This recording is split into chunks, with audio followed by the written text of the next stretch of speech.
Bonjour sur la chaîne Algérie News. L'histoire ressemble à un scénario de film d'espionnage hollywoodien. Mais ce n'est guère une fiction. L'Algérie est en ce moment le théâtre d'une véritable traque des espions étrangers.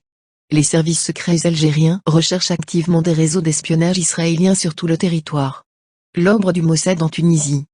Tout a commencé fin 2016 lorsqu'au niveau des localités frontalières de Tébessa, près de la Tunisie, des drones survolant des sites sensibles algériens ont été repérés à maintes reprises.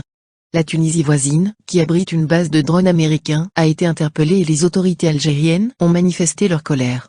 De leur côté, les officiels de l'ambassade américaine à Alger ont juré que leurs drones surveillent uniquement le territoire libyen. D'ailleurs, un groupe de travail réunit depuis 2015 les services algériens et américains pour étudier les données recueillies par ces drones, étant donné que l'Algérie dispose encore d'un relais discret, mais puissant en Libye.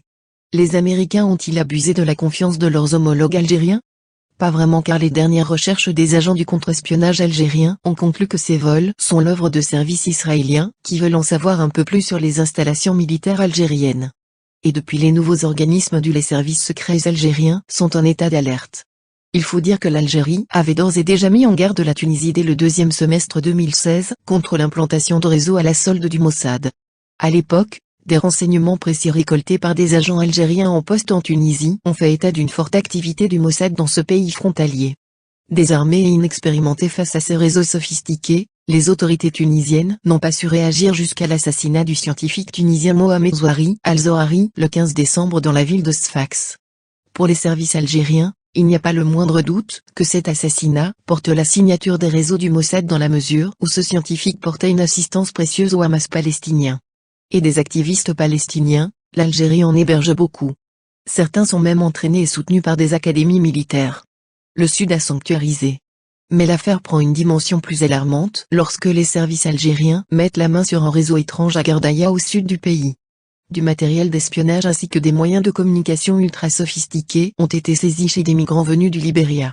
Les sources sécuritaires algériennes crient victoire et annoncent un démantèlement d'un réseau qui travaille pour le compte du Mossad. Les enquêtes du contre-espionnage algérien ne s'arrêtent pas là. Dans toutes les officines des services, on se met à la traque de celui ou celle qui renseigne le Mossad. L'Algérie, qui mène une modernisation massive de ses équipements militaires avec son partenaire russe, ne veut pas que ses secrets soient connus et révélés. Mais c'est surtout les enjeux de la sécurité nationale au sud du pays, à la frontière avec le Mali et la Libye, qui la préoccupent. Et il n'est pas question que le travail clandestin de ces services soit décrypté par des centrales étrangères comme le Mossad.